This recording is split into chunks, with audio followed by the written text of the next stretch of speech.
والسلام علیہ صلی اللہ تعالی علیہ وسلم. السلام علیکم یا سیدی یا رسول اللہ. حضور غازی مملک کے شہزادے حضرت علامہ سید سبحانی میاں صاحب قبلہ اور حضور اشرف العلماء کے نبیرہ حضرت معیز میاں صاحب وہ اشرف الجیلانی حضرت تشریف لائے. انہی حضرات کا انتظار تھا. میں اپنی گفتگو سمیٹ رہا ہوں. میرا وقت پورا ہو رہا ہے.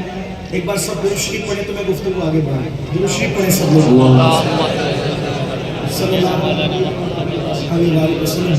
صلاۃ و سلام علیک یا سیدی یا رسول اللہ وعلی آلک و اصحابک یا جد الحسن والحسین. تو اب تھوڑا غور سے سن لیں. میں بات اینڈ کی طرف لے جا رہا ہوں کہ اللہ کے رسول علیہ السلام کی بارگاہ میں سب گئے, سب حضور کی بارگاہ میں گئے اور عرض کیا رسول اللہ ہم بھی تو آپ کے امتی تھے نا, ہماری مغفرت اللہ کی بارگاہ میں کروا دیجیے, ہماری شفاعت کر دیجیے. اور حضور علیہ السلام نے اگر آپ سے ہم سے اللہ نہ کرے ہزار بار نہ کرے, اللہ کسی دشمن کو بھی وہ دن نہ دکھائے کہ اگر حضور نے منہ پھیر لیا, اگر اللہ کے رسول نے اگر منہ پھیر لیا قیامت کی دن, تو آپ بتائیں کہ اس پر ہمارا کیا. اتنی سنجیدہ عنوان پر اتنی ہماری میں گفتگو نہیں ہو سکتی, لیکن میں جب وہ آپ کا ناراض ہو کر کے نہیں جاؤں گا, مگر اتنا ضرور کہوں گا کہ ایسی ہماری کی محفل ہو نا تو تقریریں نہیں ہوتی, مشاعرے تو ہو سکتے ہیں لیکن تقریریں نہیں. آپ لوگ بہت سکون سے سن رہے ہو, لیکن کچھ لوگ ہیں جو بے چین ہے, اللہ انہیں چین دے دے. ایک بار سب درود شریف پڑھے, میں تقریر کو اینڈ کی طرف پہنچاؤں, اختتام کی طرف. بس اللہ رب محمد صلی اللہ علیہ وسلم نحن عباد محمد صلی اللہ علیہ وسلم. توجہ ہے, آپ گئے حضور کے پاس, حضور نے آپ کو امتی ہوا اور حضور نے منہ پھیر لیا. ابھی آپ مجھے سمجھانے لگیں گے کہ امین القادری حضور تو رحمت للعالمین ہے, حضور کیا ہے, وہ کیسے ہم سے منہ پھیر سکتے ہیں. بس اسی کو سمجھا کر بات ختم کر رہا ہوں. پھر میں نے کہا کوئی تقریر نہیں ہے, صرف دل کا درد ہے, چھوڑ تو دیا, بس ہو گیا, بس ختم کر رہا. جتنا ضروری تھا اتنا. عرسوں کو بھی ہم نے شادیوں کی محفل کر رہے تھے, یہ اچھی بات ہے. مولانا صاحب تھوڑی 2-4 منٹ بس اللہ بس. دیکھیے میں حقانی روحانی عرفانی تقریر میں نے کبھی ہاتھ نہیں لگایا, تو میں تقریر یاد کر کے نہیں آتا کہ آپ کچھ بھی کریں گے تو میں ہر فرق جو رٹ کے آئے وہ تراویح کی طرح سنا. آپ کی محفل جیسی ہوتی ہے, اللہ جو بلواتا ہے اس کے مطابق میں بولتا ہوں, میں یاد کر کے نہیں آتا. تو اس میں جب یہ گڑبڑ ہوتی ہے, یہ جا رہا ہے, وہ آ رہا ہے, وہ چل رہا ہے, وہ پھر رہا ہے, تو اس میں مضمون میرے ذہن سے نکل جائے, کیونکہ میں انسان ہوں, بہت ذہین نہیں ہوں, لیکن یہ ہے کہ اچھے مضمون کے لیے اچھا ماحول ہونا ضروری ہے. آپ لوگ بہت اچھے سے سن رہے ہیں, مجھے کوئی شکایت نہیں, میں شکایت نہیں کر رہا ہوں, لیکن آپ کسی بھی مہمان کو بلائیں نا تو اس کو تقریر کے لیے بلائیں تو اس کی سب سے اچھی میزبانی ہے کہ آپ اس کی بات غور سے سنیں اور عمل کی کوشش کریں. بس کتنا بھی اچھا کھانا کھلاؤ, کتنا ہی بڑا نذرانہ دو, اگر آپ نے اس کی تقریر کی اہمیت نہیں رکھی, اس کی بات اچھے سے نہیں سنی, تو آپ نے اس کی اچھی مہمانی نہیں کی. یہ بات یاد رکھنا. ایک بار پھر درود شریف پڑھیں. میں اللہم صلی علی سیدنا محمد صلی اللہ علیہ وسلم. توجہ,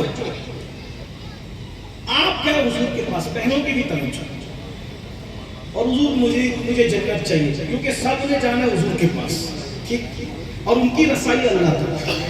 حضور نے منہ پھیر لیا. آپ کہیں گے وہ تو رحمت للعالمین ہے, امین القادری تو ہمیں مایوس کرنے نہیں ہے, وہ رحمت للعالمین تھا, لیکن جیسے رحمت میں ان کا کوئی ثانی نہیں ہے, ویسے غیرت میں بھی کوئی ان کا ثانی نہیں ہے.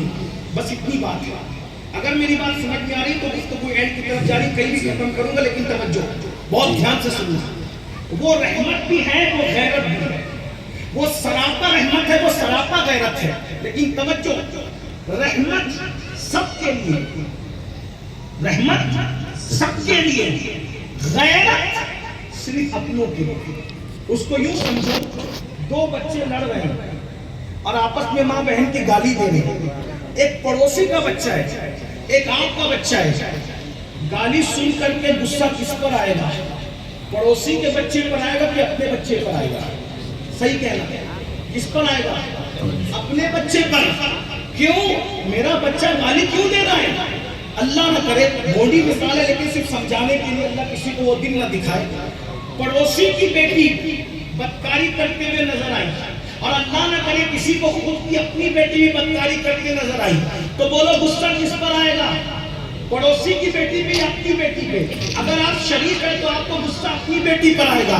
تو رسول اللہ رحمت سب کے لیے ہے, اپنوں کے لیے بھی اور بیگانوں کے لیے بھی, جانوروں کے لیے بھی, انسانوں کے لیے بھی, مومنوں کے لیے بھی, منافقوں کے لیے بھی. یہ دربار محمد ہے, یہاں اپنوں کا کیا کہنا, یہاں سے ہاتھ خالی, غیر بھی جایا نہیں کرتے. حضور رحمت سب کے لیے ہے, لیکن غیرت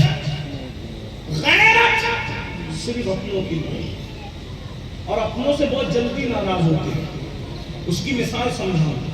جگر مراد آبادی نے کہا تھا, اس امت آسی سے نہ منہ پھیر خدایا, نازک ہے بہت غیرت سلطان مدینہ.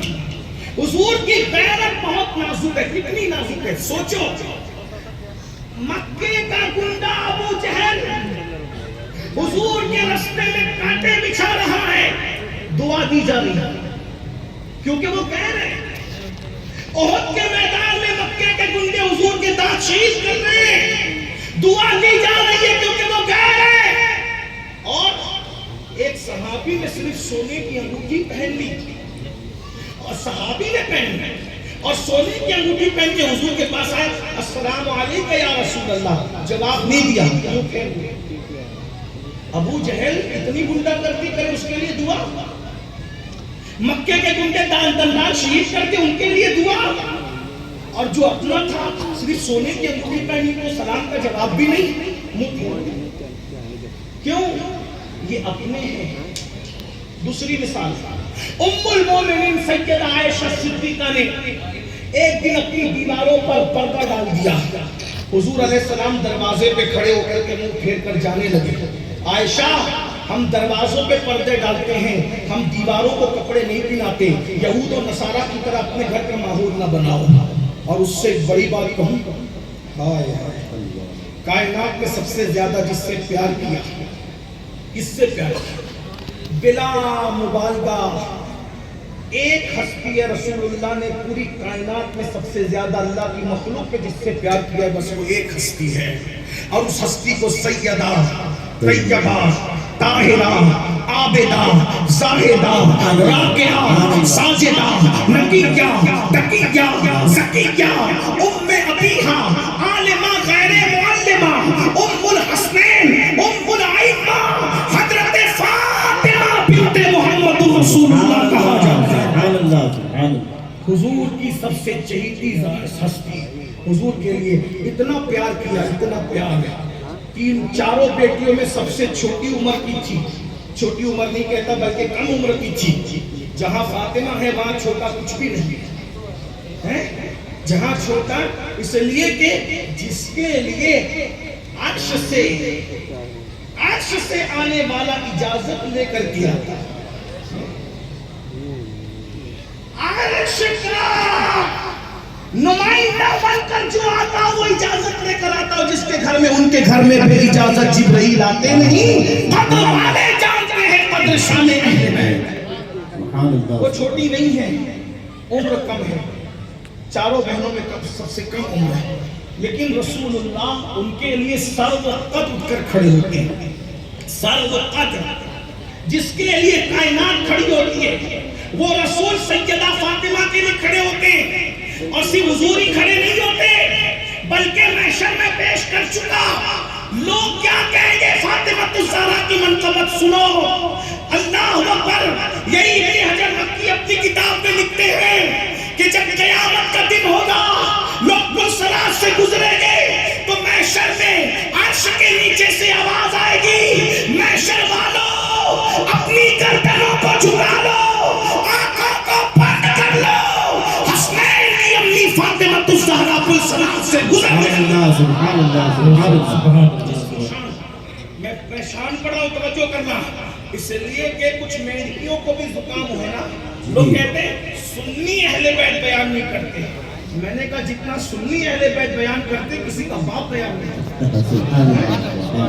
یہ آج کل آپ لوگوں کو بھی بات، یہ لوگوں کا لقمہ اپنے منہ میں لے کر کے باتیں کرتے. میرے بھائی سنی جس شان سے اہل بیت بیان کرتا ہے کوئی نہیں کرے. اگر باپ اعلیٰ حضرت کی جائے تو میرے امام 14ویں صدی کے مجدد نے سیدہ فاطمہ کی شان یوں بیان کیا: سیدہ ظاہرہ طیبہ طاہرہ جان احمد کی راحت پہ لاکھوں سلام. سبحان اللہ سبحان اللہ. کچھ سمجھے؟ جان احمد کی راحت پہ لاکھوں سلام. کیا حضرت موسیٰ بے چین ہوتے ہیں تو تمہارے میرے نبی کو یاد کرتے ہیں. ابراہیم خلیل بے چین ہوتے ہیں ہمارے نبی کو یاد کرتے ہیں. حضرت عیسیٰ بے چین ہوتے ہیں ہمارے نبی کو یاد کرتے ہیں. صدیق عمر عثمان علی بے چین ہوتے ہیں ہمارے نبی کو یاد کرتے ہیں. سدرا کا مکی جبریل بے چین ہوتا ہے ہمارے نبی کو یاد کرتا ہے. لیکن جب نبی بے چین ہوتے ہیں تو سیدہ فاطمہ سے نبی کے دل کو چین مل جاتا ہے. جان احمد کی راحت پہ لاکھوں سے غور فرمائے. یہ سیدہ ہے. اب مگر آپ سنو، نازک ہے بہت غیرت سلطان مدینہ. سیدہ عائشہ نے دیواروں پہ پردے لٹکا دیے تو حضور نے چہرہ پھیر لیا. پوری کائنات میں پوری مخلوق میں رسول اللہ نے سب سے زیادہ جس سے پیار کیا وہ سیدہ فاطمہ تھی. جب آپ کا نکاح ہو گیا تو مولا علی کو کچھ دور گھر ملا تو میرے آقا بے چین رہتے تھے. کسی نے کہا حضور آپ بے چین ہیں؟ کہا بہت دیر ہو جاتی ہے فاطمہ مجھے دکھتی نہیں ہے. جب دکھتی نہیں ہے تو میں بے چین ہو جاتا ہوں. ایک صحابی نے کہا حضور آپ کی دیوار سے لگ کے میرا گھر ہے، میں اپنا گھر دے کر علی کا گھر لے لیتا ہوں. سرکار نے کہا اللہ تجھے جزا دے جنت میں گھر دے. حضور نے اپنے بازو میں سیدہ کو گھر دیا اور اس پر بھی حضور مطمئن نہ ہوئے بلکہ صحابہ سے کہا بیچ میں ایک چھوٹی سی کھڑکی بنا دو کیونکہ فاطمہ کے بغیر میں چند لمحے بھی نہیں رہتا. جب فاطمہ کی یاد آئے گی پردہ ہٹا کے کہوں گا فاطمہ ذرا اپنا چہرہ تو دکھا دے.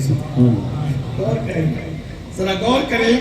اور ایک بات بتاؤں، یہی محبتیں تھی محبتیں کہ جب حضور دنیا سے جانے لگے تو فرمایا فاطمہ میرے اہل بیت میں سب سے پہلے جو مجھ سے آ کر کے ملے گا وہ تم ہوگی. کیا مطلب نکلا؟ یعنی عالم بالا میں بھی حضور فاطمہ کو زہرا کے بغیر نہ رہے. 6 مہینے کے اندر اندر اپنے پاس بلا لیا. تیرے بغیر کہیں جی نہیں لگتا فاطمہ، تیرے بغیر کہیں جی نہیں لگتا میری شہزادی. تو حضور نے سب سے پہلے اپنے خاندان میں جس کو اپنے پاس بلایا وہ سیدہ تھی. فرمایا فاطمہ تو بدت منی، وہ میرے جگر کا ٹکڑا. جب فاطمہ ناراض ہوتی ہے تو اللہ ناراض ہے نا. اتنا پیار کیا، اتنا پیار کیا، اتنا پیار کیا. لیکن اب سن لو، نازک ہے بہت غیرت سلطان مدینہ. ایک دن اسی سیدہ فاطمہ نے اپنے ہاتھ میں سونے کا کنگن پہن لیا. توجہ کرنا، بس اس کے بعد پوری ہوتی ہے. ایک دن سیدہ فاطمہ نے، نازک ہے بہت غیرت سلطان مدینہ، سیدہ فاطمہ نے سونے کا کنگن پہن لیا. حضور ان کے گھر آئے اور سیدہ کے ہاتھ میں سونے کا کنگن دیکھا. ناراض نہیں تھے، غصہ نہیں تھے. نازک ہے بہت غیرت سلطان مدینہ. حضور نے چہرہ پھیرا. کس سے؟ بس اگر یہ 2 جملے سمجھ گئے تو میرا آنا کامیاب ہو گیا. بہنوں کی سب کی توجہ. کس سے چہرہ پھیرا؟ کس سے چہرہ پھیرا؟ کس سے؟ اللہ کی مخلوق میں سب سے زیادہ جس سے پیار کیا. ناراض نہیں ہوئے. تعلیم امت کے لیے، امت کی تعلیم. عورتوں پر سونا حرام نہیں ہے، عورتوں کے لیے گولڈ ناجائز نہیں ہے. سیدہ سیدہ سب کی بیٹیاں سونا پہنے، رسول ناراض نہیں ہوتے، خود کی جگر کا ٹکڑا کنگن سونے کے پہن لے تو چہرہ پھیر کر کے چلے جاتے ہیں، اور سیدہ کہتی ہے بلال ادھر آؤ، بابا جان چہرہ پھیر کر چلے گئے، تعلیم امت کے لیے، ناراضگی نہیں تھی، پیار بہت تھا، کنگن اتارے، یہ کنگن لو بیچ دو اور مدینے کے غریبوں میں لے جا کر کے اس کو تقسیم کر دو۔ سیدہ خطا نہیں کر سکتی، سیدہ خطا نہیں کر سکتی، اللہ اکبر اس لیے نہیں کر سکتی، اللہ اللہ اس لیے نہیں کر سکتی کہ اللہ نے ان کو محفوظ کیا ہے، بلکہ ہم تو یہ کہتے ہیں رسول اللہ جس اونٹنی پر بیٹھ جائیں وہ اونٹنی بھی خطا نہیں کرتی۔ ہجرت کے دن رسول اللہ سے مدینے کے ہر فرد نے کہا یا رسول اللہ میرے گھر میرے گھر میرے گھر، آقا نے فرمایا کسی کے گھر نہیں، میں نے اونٹنی کی نکیل چھوڑ دی ہے، یہ اونٹنی معمور من اللہ ہے، اس کو جہاں جانا ہے وہیں جائے گی۔ ارے جب نبی اونٹنی پر بیٹھ جائیں وہ اونٹنی خطا نہیں کرتی، جو نبی کے جگر کا ٹکڑا ہو وہ فاطمہ کیسے خطا کر سکتی ہے؟ نعرہ تکبیر، نعرہ رسالت۔ جس کا جنت دیکھا وہ محل میں اس نے دائے نزاحت پلا، وہ خطا نہیں تھی، وہ گناہ نہیں تھا، لیکن تعلیم امت کے لیے حضور نے چہرہ پھیر لیا اور چلے گئے، اور پھر سونے کے کنگن سیدہ نے تقسیم کیا۔ آقا آئے، اب سیدہ کے ہاتھ میں کوئی سونے کا کنگن نہیں ہے، آقا نے پوچھا فاطمہ وہ کنگن کیا ہو گیا؟ کہا یا رسول اللہ جب آپ سونے کا کنگن دے کر چہرہ پھیر کر واپس چلے گئے، میں نے بیچ کر کے بلال کو کہا کہ بیچ دے اور غریبوں میں تقسیم کر دے، تو سرکار نے فرمایا فاطمہ میری بیٹی تمہارے شایان شان نہیں ہے کہ تم سونے کا کنگن پہنو، بس بات پوری ہو رہی ہے، کہیں بھی ختم ہو سکتی ہے، توجہ دھیان سے، اتنی پیاری شہزادی اگر سونے کا کنگن پہن لے صرف تو حضور اپنی غیرت کی وجہ سے وہاں رخ پھیر لے تعلیم امت کے لیے، ناراضگی کی وجہ سے تعلیم امت کے لیے، سب سے چہیتی بیوی سیدہ عائشہ صدیقہ گھر میں پردہ لٹکا دے، حضور منہ پھیر لے۔ حضرت ابو بکر صدیق کو ایک شخص گالی دے رہا تھا، صدیق اکبر خاموش سن رہے تھے، حضور وہاں پر موجود تھے، لیکن جیسے صدیق اکبر نے جواب دیا حضور اٹھ کر کھڑے ہو گئے اور منہ پھیر لیا۔ کسی نے سونے کی انگوٹھی پہنی، حضور نے منہ پھیر لیا۔ کسی نے مسجد نبوی سے بڑا گھر بنا دیا، حضور نے منہ پھیر لیا۔ رحمت سب کے لیے، غیرت صرف اپنوں کے لیے۔ اب سوچنا میدان محشر میں نہ ماں کام آئے گی، نہ باپ کام آئے گا، نہ بھائی کام آئے گا، نہ بیٹا کام آئے گا، نہ مال کام آئے گا، کوئی کام نہیں آئے گا، ایک ہی ذات ہوگی، ان کے سوا رضا کوئی حامی نہیں جہاں، گزرا کرے پسر پہ پدر کو خبر نہ ہو، دو جملے دل کے کانوں سے بس سن لیجئے، داڑھی مڈا مڈا کر کٹروں میں پھکوانے والوں، قیامت میں حضور کا سامنا کرنا پڑے گا۔ اگر غیرت سے رسول اللہ نے چہرہ پھیر لیا اور کہہ دیا ظالم میرا عاشق کہلاتا تھا اور یہودیوں کی طرح چہرہ بناتا تھا، بتاؤ تمہارا کیا بنے گا؟ اگر حضور کی بارگاہ میں محشر میں گئے، نازک ہے بہت، غیرت سلطان مدینہ سود کے دھندے کرتے کرتے مالدار بنے تھے، حضور سے کہا حضور میری شفاعت کر دے۔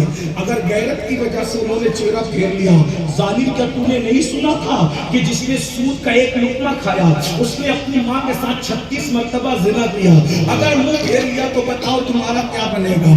اللہ اکبر، محشر میں حضور کی بارگاہ میں گئے، نازک ہے بہت، غیرت سلطان مدینہ، یہ خواتین کہنے لگی یا رسول اللہ ہماری بھی شفاعت کر دے، اور آقا فرمائے وہ اپنی خوبصورتی کی نمائش کرتی تھی اور تم سے حضور نے چہرہ پھیر لیا تو بتاؤ کہاں جاؤ گے، کس کے دروازے پہ دستک دو گے؟ ارے کوئی کام نہیں آئے گا تو رسول اللہ کی بارگاہ ہوگی۔ سب نے صفے محشر میں للکار دیا ہم کو، اے بے کسوں کے آقا اب تیری دعائی ہے، ارے صرف انہیں کی دعائی ہوگی۔ بتاؤ تاش کے پتے کھیلنے والوں، لڑکیوں کے ساتھ ناجائز تعلقات قائم کر کے رسول اللہ کے دل پہ نشتر لگانے والوں، حضور کے دل کو اذیت پہنچانے والوں، بتاؤ اگر حضور نے منہ پھیر لیا رب ناراض ہو جائے، حضور کے وسیلے سے اس کو منا سکتے ہیں، لیکن حضور چہرہ پھیرنے کہاں جاؤ گے؟ کس کے دروازے پہ دستک دو گے؟ کبھی سوچا؟ میرے آقا علیہ السلام کے غلاموں سیدنا فاروق اعظم نے کہا تھا کہ تم چھوٹا گناہ کرتے ہو یا بڑا گناہ کرتے ہو، اس سے مجھے کوئی مطلب نہیں، میں تو اتنا جانتا ہوں گناہ کوئی بھی کرتے ہو رسول اللہ کا دل دکھتا ہے، حضور کا دل دکھتا ہے۔ میرے بھائی، جو ماں کا دل دکھائے مرتے وقت اس کی زبان پہ کلمہ نہیں آتا، جو اپنے نبی کا دل دکھائے مرتے وقت اس کی زبان پہ کیسے کلمہ آئے گا؟ اگر تم قرآن کو مان کے مسلمان ہو، اگر تم حدیث کو مان کے مسلمان ہو، اگر تم مذہب اسلام کی وجہ سے مسلمان ہو، تو حضور کا دل مت دکھاؤ، آقا کے دل کو تکلیف مت پہنچاؤ۔ آؤ اس قاسم شاہ ولی کے آستانے پر توبہ کر لو، اللہ کی بارگاہ میں مغفرت طلب کر لو، معافی مانگ لو، اللہ معاف کر دے گا۔ توبہ کرو۔ توبہ کا مطلب گال پیٹنا نہیں، کان کھینچنا نہیں، توبہ کا مطلب یہ ہے اللہ سے وعدہ کرو آج سے پہلے جو کچھ ہوا اندھیرے میں کیا، اجالے میں کیا، جان بوجھ کے کیا، انجانے میں کیا، جو کیا مولا آج معافی مانگتا ہوں، آج کے بعد کوئی گناہ نہیں کروں گا، میرا اللہ معاف کر دے گا۔ آقا فرماتے ہیں التائب من الذنب کمن لا ذنب لہ، کہ گناہ سے توبہ کرنے والا ایسا ہے جیسے اس نے گناہ کیا ہی نہیں۔ یا ایھا الذین آمنوا توبوا الی اللہ توبۃ نصوحا، ایمان والو ایسی توبہ کرو جو آگے کو تمہارے لیے نصیحت ہو جائے، نہ توبۃ نصوحا کرو اللہ کی بارگاہ میں سچی توبہ۔ اور سچی توبہ کی نشانی یہ ہے کیا؟ جیسے بکری کے تھن سے ایک مرتبہ دودھ نکل کر اسی سوراخ سے دوبارہ بکری کے تھن میں نہیں جا سکتا، ایسے گناہ سے نکل کر دوبارہ گناہ کے راستے پہ نہ جاؤ، یہ سچی توبہ ہے۔ جو ایسی توبہ کرتا ہے اللہ اس کے بارے میں فرماتا ہے ان اللہ یحب التوابین، بے شک اللہ توبہ کرنے والوں کو اپنا محبوب بنا لیتا ہے۔ آؤ میرے بھائیوں، مرنا ہے، پتہ نہیں کب قبر میں چلے جائیں گے، اللہ تم سب کو عمر نو عطا کرے، مگر کب قبر میں چلے جاؤ گے نہیں پتا ہے۔ قرآن کہتا ہے اینما تکونوا یدرککم الموت ولو کنتم فی بروج مشیدہ، اگر تم مضبوط قلعوں میں جا کے چھپ جاؤ تمہیں وہاں بھی موت آ کر کے رہے گی، موت سے نہیں بچ سکتے۔ یہ مت سوچنا کہ جوانی میں خوب پاپ کر لو، جوانی میں عیش کر لو، عیاش کر لو، بڑھاپے میں مسجد کا کونا پکڑ لیں گے، نہیں نہیں میرے بھائی، یاد رکھنا ابھی بقرعید کا موسم آنے والا ہے، بڈھے جانوروں کو اللہ جب قربانی میں قبول نہیں کرتا تو جنہوں نے پاپ کر لیے جوانی میں اور جب بڑھاپے میں نہ پوتے پوچھتے ہیں نہ نواسے پوچھتے ہیں، جب ہڈیاں بھی خشک ہو جائے رکوع سجدہ کرنے کے قابل بھی نہ رہے،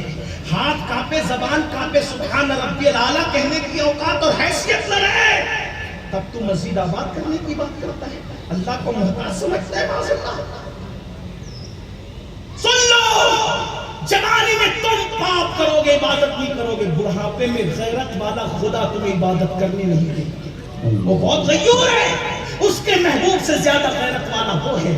اس لیے جوانی میں توبہ کرو۔ اللہ کے رسول علیہ السلام فرماتے ہیں اللہ کو جوانی بھی پسند ہے، جوانی کی توبہ بھی پسند ہے، جوانی کی عبادت بھی پسند ہے۔